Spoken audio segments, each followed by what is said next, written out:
Hello, welcome to today's Meet the Faculty session at Vancouver Island University. We're broadcasting live from Nanaimo, British Columbia, and we're here today with our feature program, the Masters of Education in Special Education. We have a faculty member joining us. Would you like to introduce yourself? I will. Hi, I'm Bob Esliger, and I'm the coordinator of the Masters in Special Education program and also a professor in the program. Welcome, Bob. Thank you. So today's session we'll start with a quick presentation, about 10 to 15 minutes, and then we'll move into a question and answer period. At that point, we will have an admissions officer joining us, so any questions that you have about the admissions process, please enter them into the comment box. At any point during this presentation, you can enter your questions. We will get to all of them at the end of the presentation. Great. So I will start with the program overview. And the Masters in Special Education program is a cohort-based model, which is lovely because the group of students that begin stay together for the duration of the program. The coursework is completed in the first year of the program with 3 courses each semester, and then the second year the students engage in their field inquiry and their project research component, and they work directly with a program supervisor who is a faculty member, and they work through those components together for a convocation at the end of the second year of the program. Continuing with the program overview, the Masters in Special Education is an innovative program because it focuses not only on the historical and the current approaches to special ed, but it also focuses on inclusion. So inclusive education is the inclusion of students who have special needs in the regular classroom, and the theme of inclusion runs through the entire program. The coursework is all grounded in current research and evidence-based practice. And our goal is to not only examine historical and contemporary issues in special ed, but also to project and look forward and see what it is we can do to add a contribution to the field.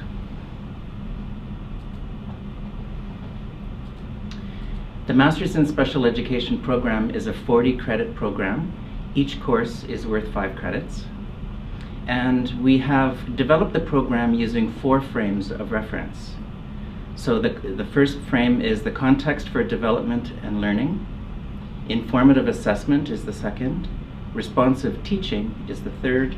And reimagining special education is the fourth. So the first one is the context for development and learning. So in this frame, students consider the context for child development and what learning looks like through different stages of child development. So we look at the characteristics of individuals who have special needs. We look at issues and social constructs that deal with students who have special needs. And those could be issues of poverty, cultural perspectives, and mental and social health issues. And we also look at current research and what the research has to say about the implications of teaching and learning for students who have special needs. The second frame is informative assessment. Now, in the informative assessment piece, students are actually taught a formative assessment, and using that assessment to look at what a program would look like for a child who has special needs. And again, the goal is inclusive education, keeping that child in the regular classroom as much as possible. Using that assessment to look at processes for teaching and also the implications of that assessment data. The third frame is responsive teaching. Students demonstrate the ability to develop, implement, and evaluate individual education plans. Now, in special education in British Columbia, students who have an identified special need must have an individual education plan. So students are taught to create those plans, to evaluate those plans, and to develop teaching strategies to go into those plans. Along with that, students also learn about the importance of consultation with classroom teachers, with parents, with students, and of course with district and community partners. And the fourth frame is reimagining special education. And in this frame, we encourage our students to think beyond current practice in special ed. We look at history, and there are some components of history that have changed, and they've become different in 2020. And we also look forward into the future to think about how must inclusive education change to be more responsive to the needs of students who have special needs. So again, a recap of the Masters in Special Education program. It's a 2-year program. It's a cohort model. Year 1 in the fall, starting in September, there are 3 courses. I teach the first of those 3 courses. So as the program coordinator, you get to know me, and I can be at your assistance for any questions you have about the program, and also a connection to other faculty. In the spring of year 1 are also 3 courses, and then as we enter year 2, you are assigned a supervisor who you work very closely with for your writing of your chapters and the development of your research project. And so that summer in the middle, Bob, the students have the time off when they can work or get some related experience? That's correct. The semester ends early April, and then from that point forward, students are on their own to work or to continue studying or to maybe even begin their research. But in September, they are assigned a supervisor and they get to work on their project and their thesis.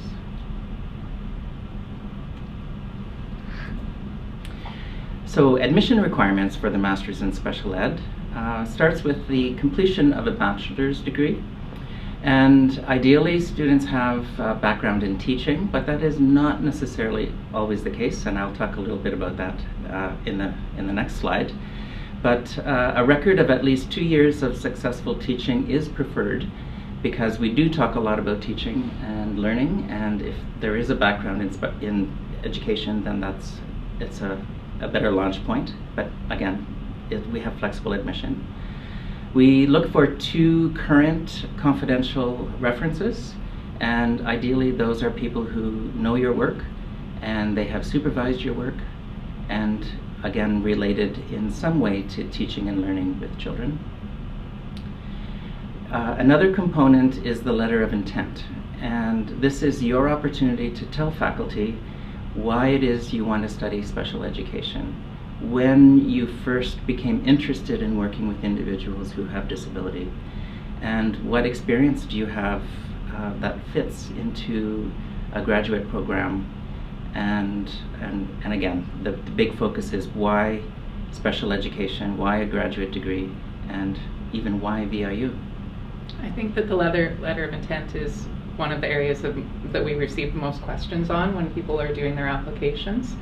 And so the advice that we give them is really put your heart into that letter, because that's how the faculty gets to know you and knows what your purpose is with the program and what your goals are once you arrive here. So you can really set yourself up for a solid application with a strong letter of intent. Yes, absolutely. Tell us about your passion for teaching, your passion for working with students who have disability, and that will go a long way. I'll talk about the language requirement. For graduate programs at VIU, our requirement is an IELTS minimum 7.0 with no band under 6.5. We accept a lot of other different types of tests as well. You can find that information on our website with those requirements. We have an English language center here on campus though, and so a lot of our students don't quite meet the 7.0 that they need to get into our grad programs. And so they choose to come a little bit early. There are a couple of advantages to doing that. One is upgrading the English, obviously. The other is that our grad prep program, which is the final level before attending a graduate program, gives students so many study skills and other advantages for when they actually enter their program. And we receive feedback from faculty that those students are sometimes even better prepared to study in a master's program in Canada than people who had the higher English level coming in. So a little bit more on the flexible admission component. In exceptional circumstances, and again, ideally students have a background in teaching, but in exceptional circumstances, a student can be admitted with a different bachelor's degree, and it might be social work, it might be psychology, it might be counseling. An objective of the flexible admission is to recognize past learning, past accomplishments, past experience working with individuals who have disabilities. And again, in the cover letter would be a place, or your letter of intent would be a place to explain why you feel you should be considered for flexible admission into the program. I mentioned a few degrees that are closely related to teaching and learning, but again, it could be business administration is the background, or is your background, but you've done a lot of work working with individuals who have disability, and again, with your letter of intent, you can explain to us why we should consider our positions such as consultant or a direct service provider for individuals in the community. Government sometimes hires people with masters in special education who are not teachers, non-government organizations, not-for-profit organizations, and there are many other possibilities of employment if you do happen not to have a teaching background. And if someone is coming as an international student and therefore not qualified to teach in BC on arrival, does VIU have pathways for them to get that credential? Absolutely, we do. The pathway is through the teacher credentialing agency in British Columbia, and they will look at transcripts, they will adjudicate them, and then they will give the student information about how many courses they need to take in order to fulfill that credential. But also universities look at transcripts and determine for students how many courses they need before they can enter a teaching program. There is a post-baccalaureate program at VIU, which is a year and 2 months. I think it's 14 months in duration. So that is an opportunity to become a credentialed teacher through VIU. The tuition for this program is available on our cost calculator. We like to refer students there because it helps you to build an entire budget for studying at VIU. So it's not only the tuition, but it also includes living expenses based on different housing choices, transportation, cost of living with respect to buying food and incidentals. So it gives you the opportunity to really plan ahead with your finances. So you can see the tuition on screen there. The tuition fee alone for the program is $25,000, and that is for the full 2 years. The application deadline for the master's program is that application opens in October of each year, and the start date, so it opens in October and the start date is the following September. We accept applications until the end of March. So right now we are accepting applications until March 31st this year. And of course we always encourage early applications. And we can't stress that enough, because it gives you, the more time that you have with your letter of acceptance, the more time that you have to finalize your plans and also to apply for your study permit. So why VIU? We have a few points here that we'd like to show you regarding studying at VIU. So we are a large institution for a town of our size. We're about 14,500 students, and about 2,300 of those are international right now. We have students this semester on campus from 93 different countries, and so that helps to bring a real diversity of perspectives to life on campus, but also to the classroom. We have smaller class sizes. So in undergrad programs, the maximum class size is 34 students. Can you talk a little bit about class sizes in your program? The class size limit is set at 25. Mm-hmm. However, our classes are usually smaller than that, which lends to really good relationship building between students and faculty. And also a lot of caring support from faculty. So faculty really spend time developing relationships with students and understanding past experience and building on that. So a really nice atmosphere for learning. Again, so attention is given to students and whatever needs they have, and we have close working relationship with international ed. So when faculty are working with students and need to refer forward, then we have a really good connection with international education and can make that and can be that bridge. Our facilities are modern. Our classrooms are well equipped with all kinds of learning equipment and technology. And our faculty are focusing in on innovation, and we are really looking for special education practices that are going to help individuals with disabilities be present and have a voice in the regular classroom.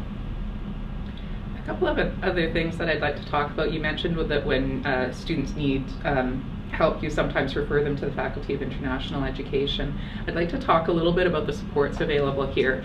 We have a dedicated Faculty of International Education with 65 staff members who are here to support international students. So that means that we have international specific recruitment, admissions, advising, housing, a housing team, and our advising includes not just academic advising, but also personal counseling. And once you're a student here, you would have access to free immigration consulting. That's wonderful. So also in the Faculty of Education, we hire a tutor who works directly with students on the writing. And that tutor can be, services can be requested just by sending an email. And this is hired through the Faculty of Education, and again, to assist with editing and with academic formal writing.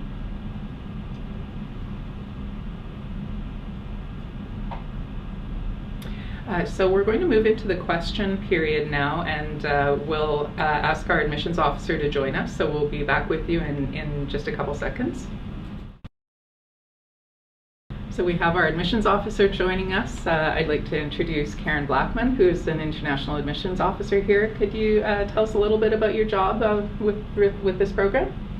With this program, I take in the applications when they initially come into VIU, and I assess whether all the documentation is there. I read through the letters, the reference letters, to make sure they're all ready to go for the chair and then or the coordinator, and then once I have all the documentation, I prepare it and I send it off to the review committee in the department to make a decision whether we will accept the student or not. After that, I will prepare all the letters, send them out, and work with you in any way you need to help you get the documentation that you need to get your visa. Any questions you have about the university, I can help you there. We're a very responsive team on the admissions side, and we're very good at getting back to people when you have questions. Feel free to ask questions through email. Yeah, that's my job. Good. Thanks, Karen, for joining us. So we're going to get to some questions here. I'll just talk about that a little bit. So we realized that the time that we were running this session, it's the middle of the night for a lot of you, so you're probably not watching this live. We have received questions in advance from prospective students, and so our staff will be putting those questions in. Anyone who's watching live, please do enter your questions, and we'll get to all of them. I'd like to acknowledge that we have Abubakar Tarawali, sorry if I didn't pronounce your name properly, watching from China. It must be very late there for you.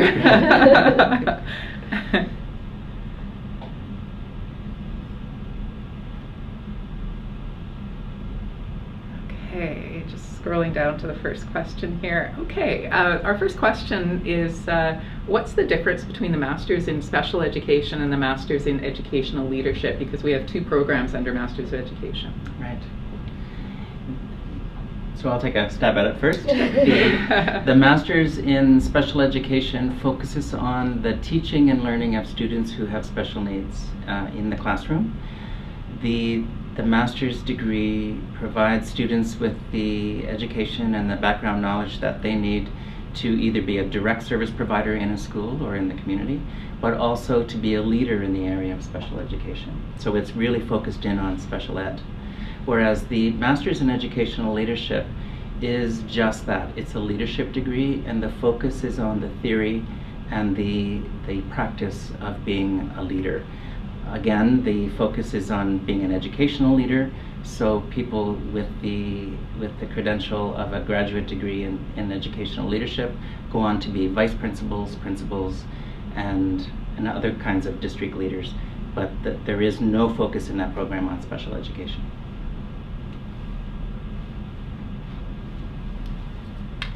And what types of careers have your students taken after completing their program?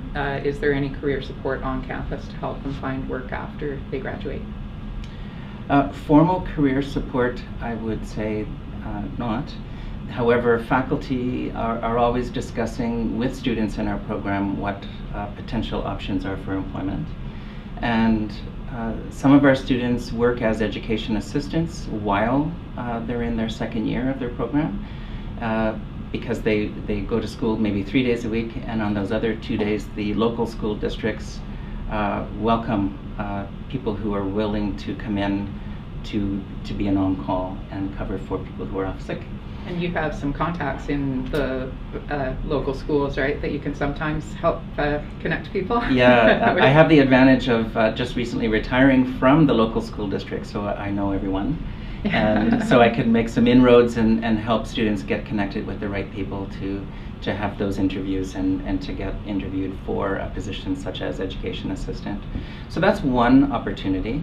Some of our graduates go on to be private tutors and work directly with not just children but also adults who have disabilities. Set up a private practice and offer that kind of support to children and youth and adults. Also, community agencies hire locally and provide direct support to families also, as well as to individuals with disability. So we have a question: are international students from this program eligible to teach in Canada? We've touched a little bit on that already. Would you mind just summarizing for us real quick again? Okay, so a person who is a teacher in another country must go through a credentialing or adjudication of their credentials before they're licensed to teach in Canada or in British Columbia. And we have two ways to do that, or two components. One is that the teacher regulation branch has a teacher qualification service, and they will adjudicate transcripts and make some recommendations for courses that must be taken. And then our university here, Vancouver Island University, also will adjudicate transcripts and determine entry level, or at what point of entry a student can enter into the teacher education program here at VIU.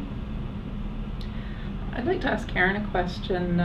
What can students do to ensure a smooth process through the application process? Okay, so one thing that we like to see is a complete application at the time that you actually apply. It's not required, but when we go to review an application, we prefer to see all the documents there already, so we don't have to chase you up to get the rest of the documentation, because we won't submit it to the committee until we have all the documents that are required. Something also that I didn't say that I do in my job is I actually assess the grades. We convert the grades on your transcript, whatever country they might be from, into grades that the faculty here can understand. Not every country grades the same, so I do that evaluation of your grades and then pass it on. So for that reason, we need to have all of your transcripts as well as your degree translated into English and certified. And then at some point, if you're accepted into the program, we're going to ask you for your original transcripts. So you may want to initiate getting your transcripts before you get asked for them, in case it's a timely process with your university. And presently there are some students who are having challenges having an IELTS or TOEFL test. Yes. Should they apply now, or? Absolutely. We're aware that there are often events going on in the world that can cause problems in trying to access documentation. Right now we have the coronavirus going on, and some people are finding it difficult to get their transcripts or their letter of reference. In that case, I would encourage you to apply now before the deadline comes up. And also, we do a rolling admission, so it's possible that the courses or the programs could fill up before the deadline. So the sooner you can apply, the better. Although I do encourage you to have all your documentation ahead of time. If you're not able to get it, then absolutely do apply. And we are making provisions right now for people who just can't get their documentation together in time. Thanks, Karen. What type of support is available for academic writing? So the Faculty of Education hires 2 tutors, and one of those tutors is specifically for students in our full-time Masters in Special Education program. And we make the tutor readily accessible to the students in the program. So as I mentioned earlier, sending an email, asking for an appointment, and then meeting with that person and going through their writing. And again, the purpose for the help from a tutor could be editing, help with editing, or it could be on formal academic writing. The APA process is something that we adhere to. And starting in September, we will be at APA 7 edition. So we will be holding students to APA 7 starting in September. And then I'd also like to mention that in the library we have a writing center for all students, and then also an international academic support kiosk where you can sign up for individual support for any academic questions that you have, and those are staffed by teachers from our English Language Center. Can you expand on the difference between a thesis and an applied project? Absolutely. So the Masters in Special Education program has 2 routes, but it's important to understand that both have academic rigor. So there is not an easy way to get your graduate degree, but 2 different avenues depending on your area of interest. So the first is a formal thesis, and that's a 5-chapter thesis. It typically involves getting permission through the Research Ethics Board to do research with children, and upon getting that, then that's where your data collection comes from, and then discussing the results in your thesis and conclusion and recommendations. So that's a typical traditional standard 5-chapter thesis. The other avenue we have for Masters in Special Ed is the applied project. And like I said, it also has academic rigor.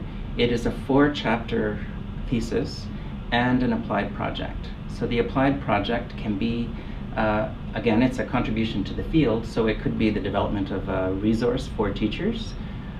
Some students create resources for parents.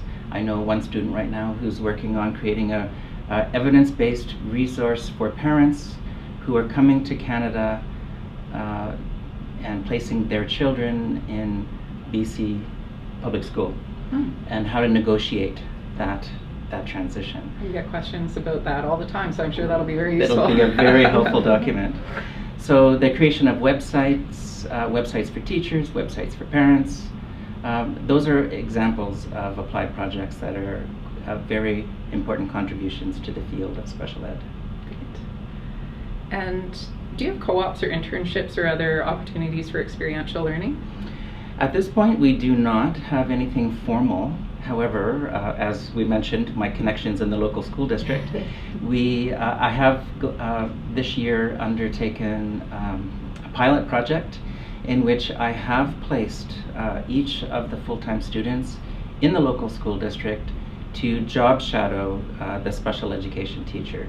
So, and it's negotiated on a one-to-one basis on each school and each student. However, I was talking to them just on the weekend, and they have placements which are going to stay in place until the end of June, until the end of the school year for public school. So that's a really nice way to see how special education works in BC public schools. Our next question is, are there any scholarships or financial support for international students? So international students are responsible for lining up their own funding before they arrive in Canada. However, I do suggest that you go to the Government of Canada website and to the government website in your own country to see if you have access to any scholarships there. There often are opportunities, and not everyone's applying for them. So, I think it's really great to see what funding you may be able to access there. And then, are there any awards or anything in the program? The names of them don't come to mind, but I have to I know say some of them. yes. Please do. There's the REACH Award. I believe it's $3,000, and any student who's in the Masters of Education department can apply, and it's based on your thesis or your project. You just explain what it is that you're looking into and why you think it's valuable to the community, and it will be assessed. And I think there's 3 of those awards. No, there's actually more than that. Yeah. There's a few. And I think the education department does have some other awards, and then I don't know the names of those ones, but there's no entrance scholarships available to master's students at VIU. Any awards would be through the department, through the faculty. And students are made aware of those awards during their first year, typically, from my experience. And I don't know, there are other times that awards are given. I believe so, but that's with the department, so I'm not Yeah. entirely sure. Yeah. Sorry. Yeah. So we have a question from Sekji. I'm sorry if I mispronounced your name. How can I get the admission, fee structure, and accommodation, etc. in detail? So we have one page that I find really helpful to send students to. It's on our website. It's world.viu.ca/admissions, and it shows the 4 steps for gaining admissions into any program. And then, so you would apply online, and then if you're extended a letter of offer, your admissions officer would guide you through the rest of the process to admissions. Yeah, normally upon giving you an offer, in order to get your letter of acceptance that you need to apply for your study permit, we need an initial deposit. Generally, the initial deposit is $10,000, although there are occasions, if you're applying through what's called the Student Direct Stream, where you could pay for an entire year's tuition, which is plus or minus double the initial $10,000. And that would allow you to go through the SDS program with Immigration Canada and have your visa application expedited. But the initial deposit that we would require is the $10,000, and once you have provided us with that as well as some other documentation, we can give you your letter of acceptance. That would allow you to apply for your visa. Upon arriving here, if you are doing ESL first, we would ask that you pay for your ESL once you arrive. And then our pay periods after that, if you have not gone the SDS stream and you've paid your initial tuition deposit, you'll be required to pay another tuition amount in December. So that would be 3 months after starting the program, December 1st. We ask for another payment.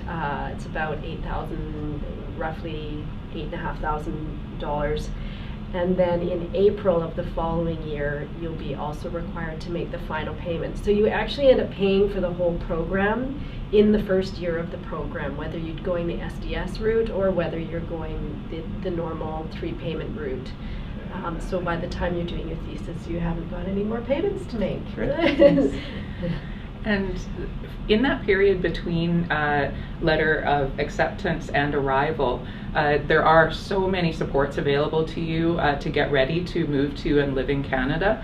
We have a team of advisors who run online sessions. We have an online course that will help you to prepare, and then they offer live streams just like this one prior to arrival. We have an international student orientation, again, to help people to settle in and also to meet some friends when you first get here, because everything is so new when you first arrive to study in a new country.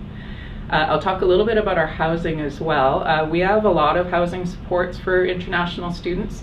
Our options are a homestay program that's run by our staff here, so it's a very safe and flexible program. So international students can stay with a Canadian family, great again for settling in, and you can list some preferences, and we do our best to match those up with respect to food choices, pets or no pets, things like that. We also have residences here on campus, And international students who apply by the deadline, which I believe is in May, you can find it on our website, are guaranteed a spot in residences in September.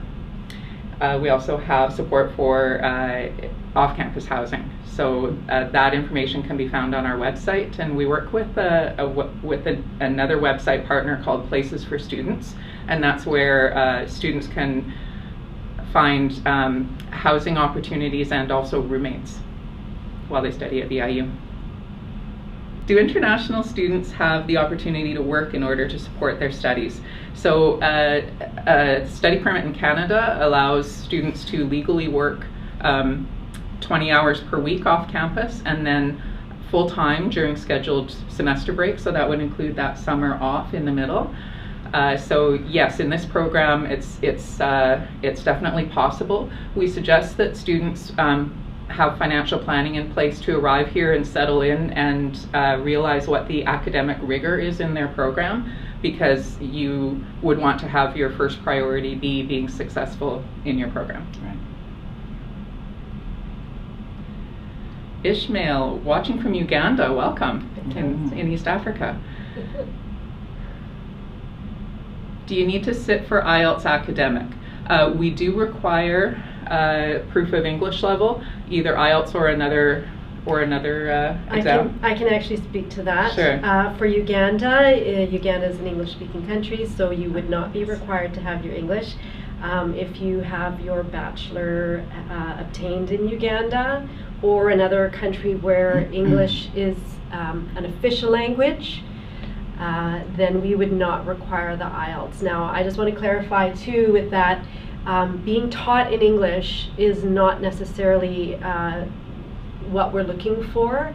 It has to be that you were taught in English during your bachelor's degree in a country where English is an official language. So unfortunately, India, I know that students are taught in English. The undergrad level is usually, the lecturing is done in English, but we would still require an IELTS or a TOEFL or other test score for individuals from India or countries where English is not an official language.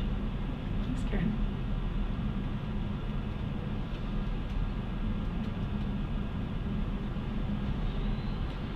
Just coming to the next question. Oh, I think that we've finished all the questions, so that's great. I have something I can contribute. Wonderful. I'm currently a master's student in the Educational Leadership Program, and so I have become familiar both on a professional and academic level with the with the education department, and it's a fantastic department. There is such a wealth of knowledge. Very caring faculty. This last weekend we had our conference, which brings all of the students from all over the island together. Some of the programs in the education department extend to other towns on Vancouver Island, and so it brought together all the academic minds of all the students this weekend, and myself and other second-year students who are pretty engrossed in their final projects or theses. Everybody has grown over the 2-year process, how much they have learned and how passionate they are. And I think that passion, a lot of that passion is brought through the faculty, who are also very passionate about what they're doing. I can attest to that. I was present, and it was a wonderful celebration of learning, and it's so great to see everyone being so proud of the work and everyone being so interested in listening to the accomplishments of students in the program. So just a wonderful day. Yeah. So thank you. It's fun. And this is an annual event, and so students who are accepted into this program will have an opportunity to attend and present there. Yes, and it's for both the Masters in Educational Leadership and the Masters in Special Education. So both programs come together, and students who wish to make those presentations do on that day. It's a great event. Mm-hmm. Yeah. Thank you both, Bob and Karen, for joining me here today. Thank you. If you have questions while you're watching this later, please do pop them into the stream of comments, and we will be monitoring the live stream, and we'll respond to all questions. You can also email us at worldviu@viu.ca. The people who respond to those emails are actually on our team of MBA interns. So when you email there, you'll be reaching a student at VIU. So if there's anything you'd like to ask them about living here or about what it's like to study at the graduate level, you can definitely do that. I'd like to extend my thanks to them as well, because they make all of this technically happen for these live streams. So thank you, Joni, Henry, and Snigda, and also Ami, our digital marketing specialist. Thank you for attending, and we hope to see you here on campus at Vancouver Island University. Yes, we look forward to seeing you. Thank you.